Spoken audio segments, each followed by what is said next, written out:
at the book of Jeremiah. И сегодня мы рассмотрим с вами книгу пророка Иеремии. Sometimes been called the weeping prophet. Порой Иеремию называли плачущим пророком. Jeremiah did weep for his people. Иеремия действительно плачет за свой народ. We see that the theme of the book is coming judgment, И мы видим, что тема книги это грядущий суд, but но there will be a new covenant. будет еще Новый Завет. All right, the author is Jeremiah, Автор книги Иеремия, the son of Hilkiah. сын Хелки. Well, who was Hilkiah? Кто такой Хелки? Well, there are at least 7 different men in Scripture named Hilkiah. Но в Библии как минимум 7 человек, разных людей, они носят имя Хелки. But it has not been a popular name in recent times. Но в более поздние времена истории Израиля это не было какое-то популярное имя. Something that would be good for you to investigate is Hilkiah, И, может быть, интересной темой для изучения для who вас was the father of Jeremiah. было бы то, кто же был этот Хелки, отец Иеремии. Now, Jeremiah is from the priest city of Anathoth. И Иеремия происходит из священнического города Анафофа. And he is from a priestly family, although he never served as a priest. И он из священнической семьи, хотя он никогда и не служил в качестве священника. While he was still young, the Lord called him to be a prophet. Поскольку еще в молодом возрасте Бог призвал его быть пророком.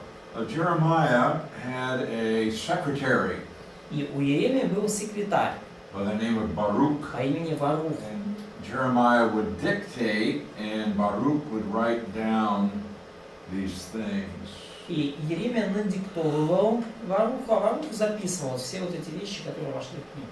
The only chapter that Jeremiah didn't dictate is probably chapter 52. И единственная глава, которую, по всей вероятности, Иеремия не диктовал Варуху, это глава 52. Там, где повествуется о смерти Иеремии. Okay, so he is called the weeping prophet. Итак, Иеремия назван плачущим пророком. In Jeremiah 36:4 it says, Baruch wrote on a scroll of the book at the instruction of Jeremiah all the words of the Lord which he had spoken to him. Да, но уже процитированный Иеремия 36:4 призвал Иеремия Варуха сына Нирии и написал Варух книжный свиток из уст Иеремии все слова Господа, которые он говорил ему. So what we're going to see is that Baruch wrote all of this down and he took it to the king. И что мы видим? Варух все это записал и принес царю. And the king was so angry about the message that he tore the book up. И царь настолько разгневался из-за послания записанного, что он приказал книгу разорвать на части. So Jeremiah dictated the whole thing over again. Что сделал Иеремия? Просто надиктовал то же самое снова Варух. And added some things. И кое-что еще добавил, походу. So Baruch must have been tired of writing by the end. Варух, наверное, как жена Льва Толстого, устал писать, но... All right. In chapter 9, verse 1, В 9 главе 1 стихе. oh, that my head were waters, my eyes a fountain of tears, that I might weep day and night. «О, кто даст голове моей воды, глазам моим источник слез? Я плакал бы день и ночь о поражениях, пораженных дочери народа моего». He sees the destruction of his people. И Иеремия видит разрушение, поражение своего народа. And it causes him much grief. И это причиняет ему большую боль. So in 13:17, my soul will weep in secret for your pride, my eyes will weep bitterly run down with tears. 13.7 он говорит, что 13.17, если душа моя в сокровенных местах будет оплакивать гордость вашу, будет плакать горько, и глаза мои будут изливаться в слезах. Also, because of the coming judgment, И также по причине грядущего суда Jeremiah is forbidden by the Lord to get married. Иеремии запрещено Господом вступать в брак. And so he is sometimes referred to as the lonely prophet. И порой потому его называют одиноким пророком, пророком-одиночкой. Sometimes he is also called the reluctant prophet because he didn't really want the job. И также иногда его еще называют упрямым пророком, потому что он не очень-то хотел брать на себя это служение. I can't do it, I'm too young.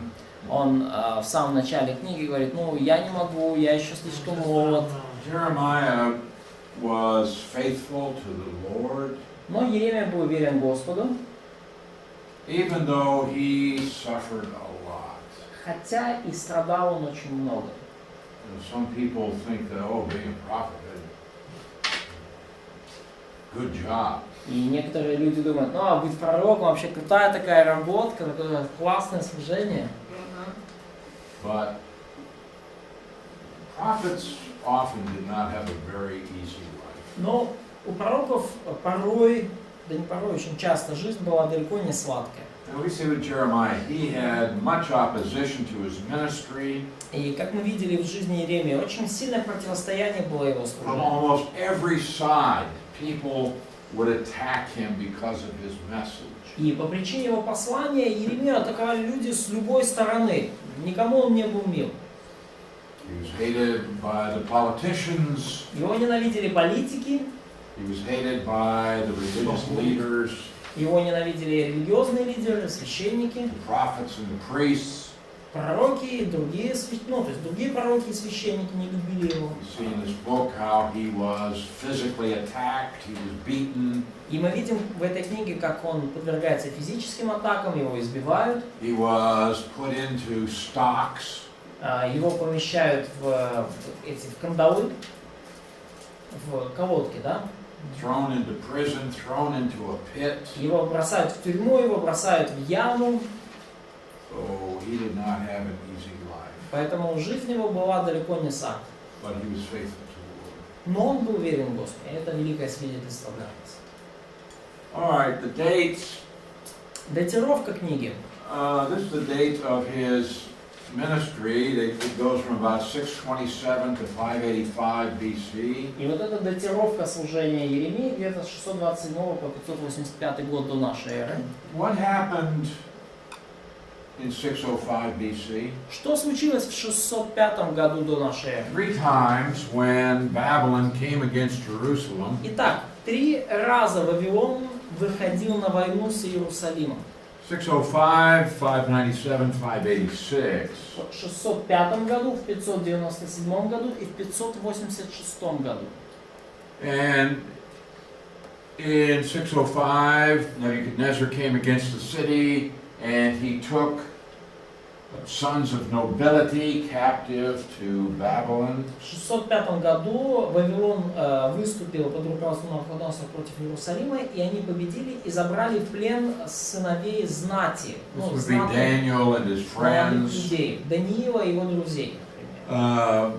In 597, he came again to Jerusalem В 597 году снова в Иерусалим пришел Навуходоносор, because there was a rebellion against him. поскольку там в Иерусалиме случилось восстание против него. So he came against Jerusalem again, and he took more people captive to Babylon. Навуходоносор пришел в Иерусалим и взял больше людей в плен в Вавилон. This would be Ezekiel and others. В течение этого, во время этого завоевания ушли в плен Иезекииль и другие. And then against the prophecy of Jeremiah, the king went down to Egypt to try to form this military alliance to overthrow Babylon. И потом, вопреки пророчеству Иеремии, следующий уже царь в Иерусалиме отправился в Египет для того, чтобы заключить военный союз и противостать Вавилону. And Nebuchadnezzar came, and this time he completely destroyed the city of Jerusalem. И Навуходоносор пришел, и в этот раз ему уже надоело панкаться, он просто уничтожил город Иерусалим целиком. And that destruction of Jerusalem is found in at least 4 different chapters in the Old Testament. И вот это разрушение Иерусалима мы находим описание этого как минимум еще в 4 главах Ветхого Завета, Including Jeremiah chapter 52. включая Иеремию 52. Jeremiah had told the people, don't go to Egypt for help. Don't go to Egypt. Иеремия говорил народу: не ходите в Египет за помощью, не ходите в Египет за помощью. They went to Egypt for help. Они пошли в Египет за помощью, конечно. And they, as a result, were destroyed. И в результате полностью были разрушены. But even after the destruction of Jerusalem, there were some Jews who went to Egypt. Но даже после разрушения Иерусалима некоторые евреи таки отправились в Египет. They took Jeremiah with them. И они взяли Иеремию с собой. They said, it doesn't matter, Nebuchadnezzar will even come to Egypt. Jeremiah said, yes? Yeah. И Иеремия сказал: бесполезно, Навуходоносор за вами и в Египет придет. Well, we see during this period of time when Jeremiah was ministering, И мы видим, что вот в течение этого периода времени, когда служил Иеремия, there were other prophets at the same time. были также активны и другие пророки. Zephaniah, Сафония, Аввакум, of course Daniel and Ezekiel конечно же, Даниил и Иезекииль. had been taken to Babylon. Даниил и Иезекииль были позже взяты в Вавилон. And so they, while they were alive during the time of Jeremiah, their ministry was after Jeremiah. И хотя во время жизни служения Иеремии, Даниил и Иезекииль были живы, но их служение, вот этих пророков, оно уже осуществлялось больше уже после того, как служение Иеремии закончилось. All right, the title of the book, Название книги. as with all of the prophetic books, it gets its name from the author. Как и во всех пророческих книгах, имя книги дано по имени автора.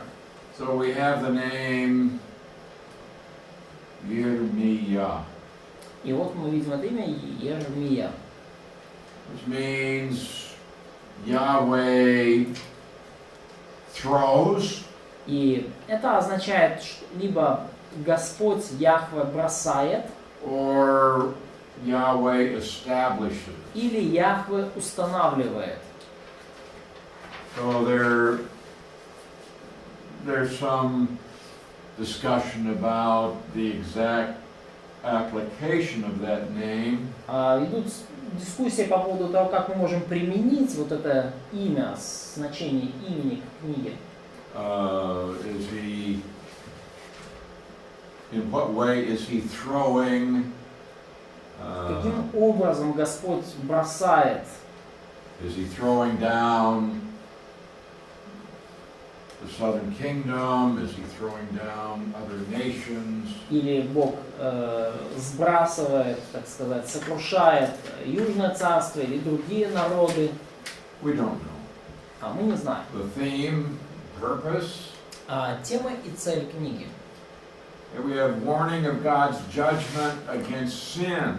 И мы видим, что в книге Бог предупреждает, эта книга, это предупреждение о Божьем суде против греха. I mean, the list of sins is lengthy. Списки грехов очень длинные в этой книге. God says, I'm not going to leave these sins unpunished. И Бог говорит: я не оставлю эти грехи ненаказанными. But he also gives them a message of hope. Но также Бог дает им послание надежды. God has made promises to Israel in the past, and these promises must be kept. Бог давал Израилю обещания в прошлом, и эти обещания должны быть исполнены. And so Israel has a future and a hope, Поэтому у Израиля есть будущее и надежда. and the nation is going to be restored ultimately. И народ в конечном счете будет восстановлен. And even the generation of Jeremiah's day was given the possibility of restoration. И даже, хотя вот поколению Еремея была дана возможность восстановления, If they would repent, если бы они покаялись, if they would change their behavior. если бы они поменяли свое поведение. But they will not. They're going to be taken into captivity. Но они не покаялись, и поэтому они должны были отправиться в плен из-за этого. That is certain. И это точно. But God gives a new covenant to Israel. Но Бог дает новый завет Израилю в этот момент. And their future is again promised that they will be saved. И в будущем, опять же, обещано, что они будут спасены. That God will regather His people, restore them as a nation. Что Бог соберет свой народ снова, что Он восстановит их как нацию.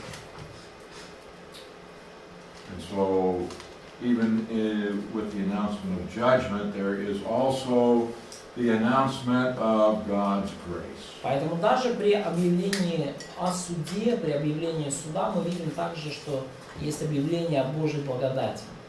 All right, the key words or ideas for this book. Ключевые слова или идеи для этой книги. It's the final days of the southern kingdom. Во-первых, мы читаем о последних часах, последних днях Иудеи, Южного царства. Because of their unfaithfulness to God. По причине их неверности Богу. And we have a term that's found here called backsliding. И мы также находим здесь термин отступничество в этой книге. Also, a key word is Babylon. И также ключевое слово в книге это Вавилон. It's found more times in the book of Jeremiah than in all of the rest of the Bible combined. В книге Иеремии мы видим чаще это слово, чем во всех остальных книгах Библии вместе взятых. Key verses. Ключевые стихи. We'll take a look at these. Мы сейчас рассмотрим. Okay, in chapter 1, here we have the call of Jeremiah. Итак, в первой главе мы видим призвание Иеремии на служение. So the word of the Lord came to me. И было ко мне слово Господне. We don't know how it came to him, but it was given to him. И мы не знаем, каким именно образом было дано это слово, но мы знаем, что оно было дано. Before I formed you in the womb, I knew you. Прежде, нежели я образовал тебя в чреве, я познал тебя. How is that possible? Как это возможно? God knows who we are before we're born. И Бог знает, кто мы еще до того, как мы родимся. If you look at Psalm 139, my text. Когда вы посмотрите Псалом 138, And in verse 13, Псалом 138, 13. wonderful psalm that you should be familiar with. Чудесный псалом, с которым вам очень желательно быть знакомыми. And this is a passage that you might want to keep in mind if you are counseling with somebody considering abortion. И это отрывок, который вам стоит помнить, если вы душеопекаете девушку, рассматривающую возможность аборта. «Ибо ты устроил внутренности мои и соткал меня во чреве матери моей». You formed me in my inward parts, you covered me in my mother's womb. Ты устроил внутренности мои, соткал меня во чреве матери моей. I will praise you because I'm fearfully and wonderfully made. Славлю тебя, потому что я дивно устроен. Verse 15, my frame was not hidden from you when I was made in secret. Не сокрыты были от тебя кости мои, когда я созидаем был в тайне. And I was skillfully wrought in the lowest parts of the earth. Образуем был во глубине утробы. Your eyes saw my substance being yet unformed. Очи твои видели зародыш мой. See, God can see that which is unformed.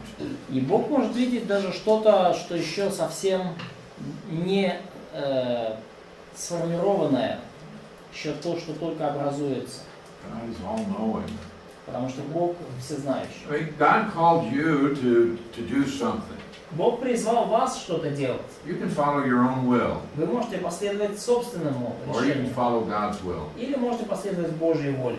You get to choose. Вам надо выбрать. See, God has a plan for you. У Бога есть план для вас. You don't have to follow it. Но вы не обязаны ему следовать. See, this is in verse 16, Psalm 139. А то, что мы видим в 16 стихе Псалма 138. Days fashioned for me when as yet there were none of them. В твоей книге записаны все дни для меня назначенные, когда ни одного из них еще не было. God has a plan for your life. У Бога есть план для вашей жизни. He has a plan to use you for His purposes. У Бога есть план использовать вас для своих целей. If you don't want to do His will, Если вы не хотите поступать по Его воле, He will allow you to disobey.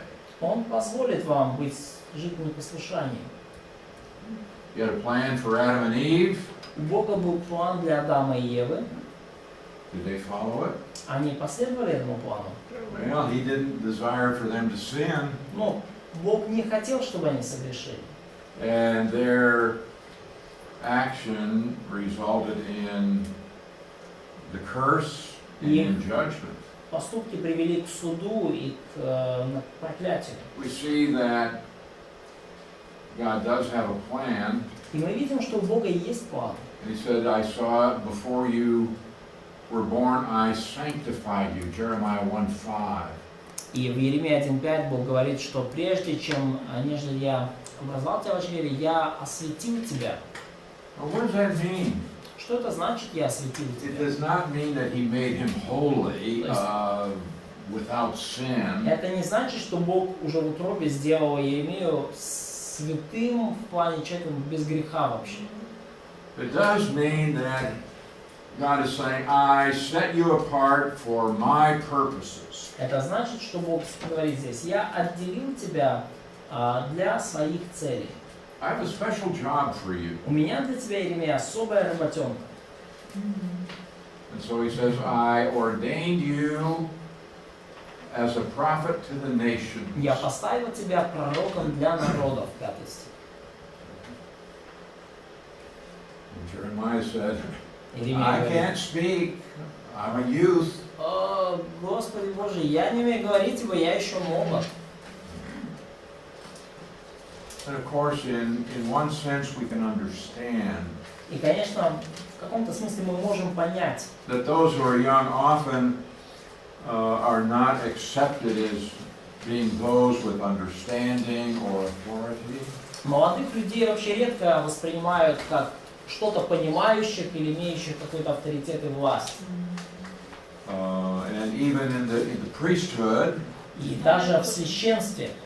a young man could not enter the priesthood until he was 25. А молодой человек не мог приступить к обязанностям священника, пока ему не исполнялось 25. And then he would have 5 years of training before he actually functioned as a priest by himself. И потом требовалось еще 5 лет подготовки, прежде чем он мог уже как священник функционировать самостоятельно. So, in one sense, we can understand his reluctance to be a prophet. Поэтому, с одной стороны, мы можем понять определенное такое упрямство, несговорчивость Иеремии в том, чтобы быть пророком. But if God has a job for you to do, Но если у Бога есть для вас работа, God said, don't say I'm a youth. то не говорите, я еще молодой. You'll go to whom I send you, and whatever I command you, you shall speak. Господь сказал, не говори, я молод, ибо ко всем, кому пошлю тебя, пойдешь, и все, что повелю тебе, скажешь. And God said, don't be afraid of their faces, И в 8 стихе Бог говорит, не бойся их, for I am with you to deliver you. Ибо я с тобой, чтобы избавлять тебя. Now, Jeremiah is going to suffer many things. И Иеремия переживет множество разных, множество неприятностей. And this is not a promise that God is going to protect him from all suffering. И это не обетование о том, что Бог избавит его от всех страданий. But there is ultimate deliverance in the plan of God. Но в конечном счете в плане Божьем есть вот это избавление. Rescue from the difficult situation. Избавление от трудной ситуации. Sometimes during your lifetime, sometimes in death. Иногда в течение вашей жизни, иногда уже посмертно. Well, that's the reality. Это реальность. A person may become very sick. Человек может сильно заболеть. Sometimes God heals you of the sickness. И порой Бог исцеляет вас от болезни. And you can have a life after the sickness. И у вас появляется еще какое-то время жизни после того, как вы переболели. But sometimes you don't get better, you die. Но порой вам лучше не становится, вы умираете. So God delivers you from your sickness through death. И Бог таким образом избавляет вас от болезни тоже, но только через смерть. But that too is a deliverance. Но и так, это избавление. So in verse 10 he said, I have set you over the nations and over the kingdoms, to root out and to pull down, to destroy, throw down. В стихе 10 Бог говорит: смотри, я поставлю тебя в сей день над народами и царствами, чтобы искоренять и разорять, губить и разрушать, созидать и насаждать. All right, let's go to chapter 7. Но давайте посмотрим 7 главу, 23 Verse 23. стих 23. Такую заповедь дал им: слушайтесь гласа моего, и я буду вашим Богом, а вы будете моим народом. И ходите по всякому пути, который я заповедую вам, чтобы вам было хорошо. Но они не послушали и не преклонили уха своего, и жили по внушению и упорству злого сердца своего, и стали ко мне спиной, а не лицом. Well, that's very clear, isn't it? Тут все очень ясно, по-моему, да? This is like the book of Jeremiah condensed. Это книга Иеремии, краткое содержание. Do what I tell you to do, Делайте то, что я вам сказал. and I'll be your God, you'll be my people. Я буду вашим Богом, вы будете моим народом. Do what I tell you to do, and it will be well with you. И делайте, как я вам заповедую, и у вас будет все хорошо. That's simple, isn't it? Все просто как день. But they Но did not obey они не послушали or incline the ear. и не преклонили ухо своего. What does that mean, to incline the Что ear? это значит, не преклонили ухо? Well, they're not going to listen to him. Они не собираются слушать Бога вообще. Instead, they followed the counsels and dictates of their evil hearts. Вместо этого они жили по внушению и упорству злого сердца своего.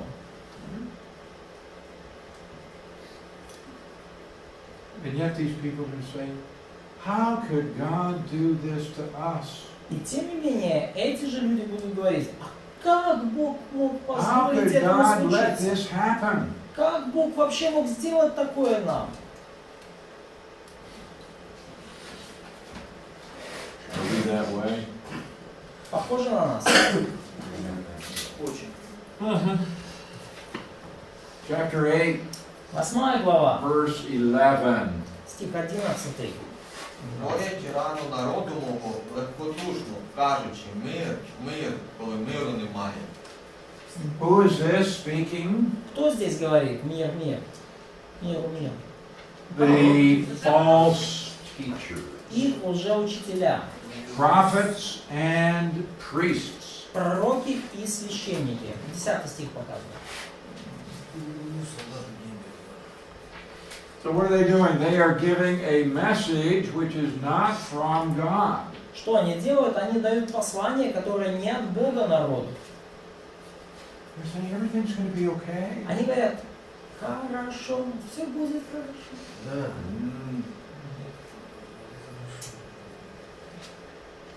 Verse 12. Were they ashamed when they had committed abomination? Стыдятся ли они, делая мерзости? They were not at all ashamed. Нет, они нисколько не стыдятся. They didn't even know how to blush. И не краснеют даже. Не знают даже как.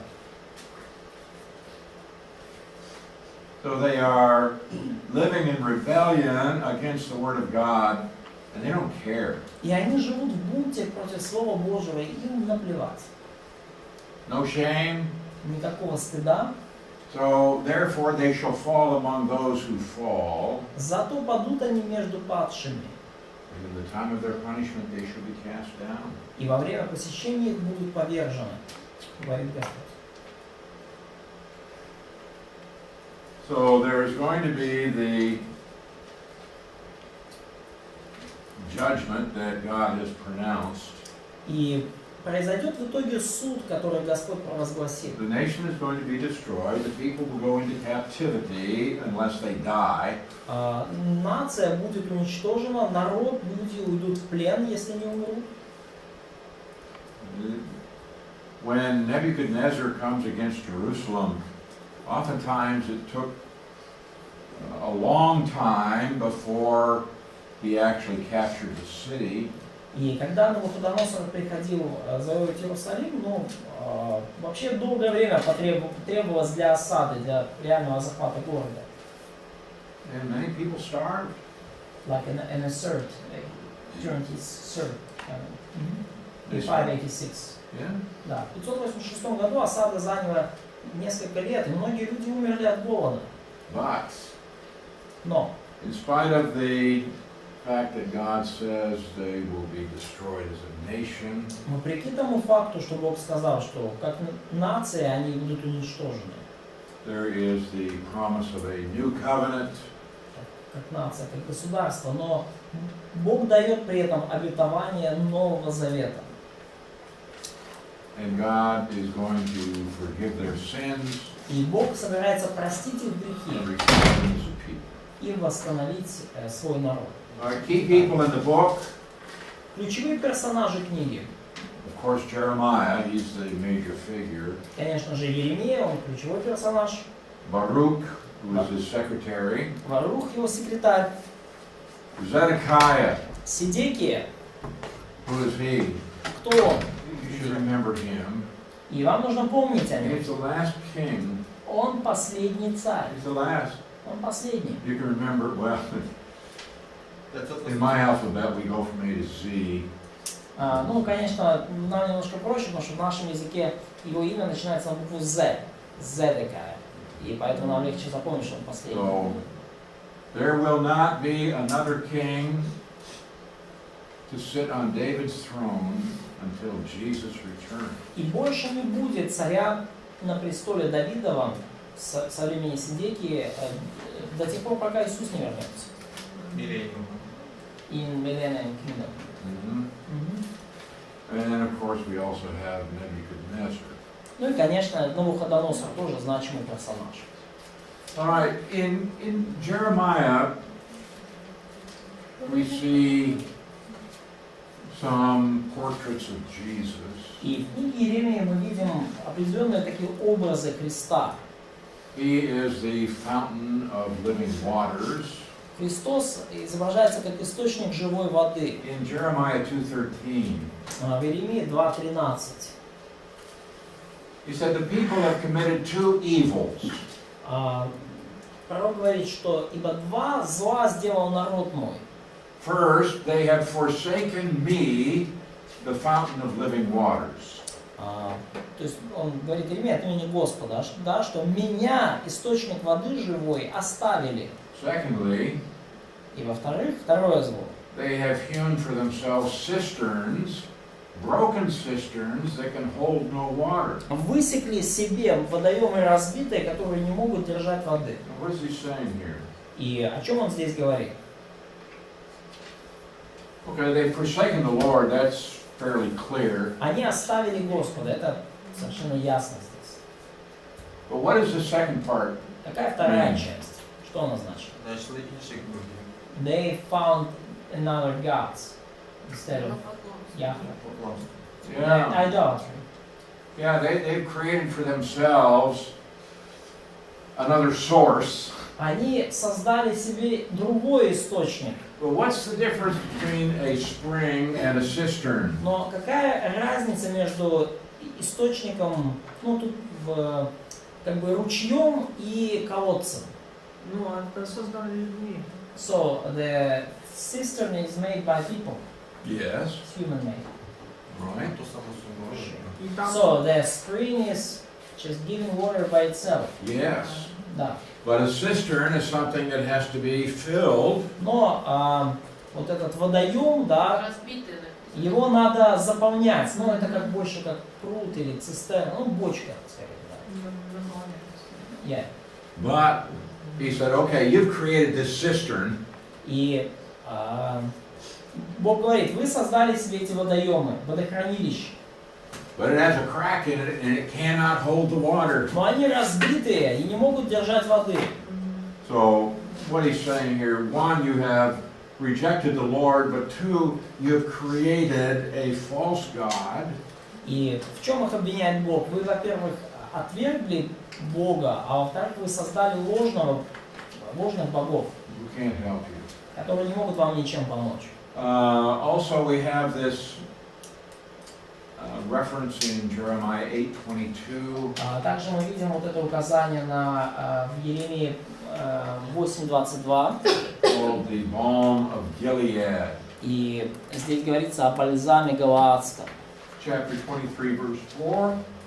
В 23 главе 4 стихе We have the good shepherd. упоминается добрый пастырь. I will set up shepherds over them who will feed them. И поставлю над ними пастырей, которые будут пасти их, говорит Господь. Они не будут бояться, и пугаться, и не будут теряться. And in 23:5, И в следующем стихе, 5 стихе 23 главы, God says, I will raise to David a branch of righteousness. Бог говорит, что восставлю Давиду отрасль праведную. This is the king who will reign. И вот этот царь, который будет править. Reference to Christ at his second И это advent. указывает нам на Христа и на его второе пришествие. And in Jeremiah 23:6, И в Еремии 23:6, his name will be called the Lord our righteousness. и вот имя его, которым будут называть его, Господь оправдание наше. And he is the one who will bring in the new covenant. И именно он принесет Новый Завет.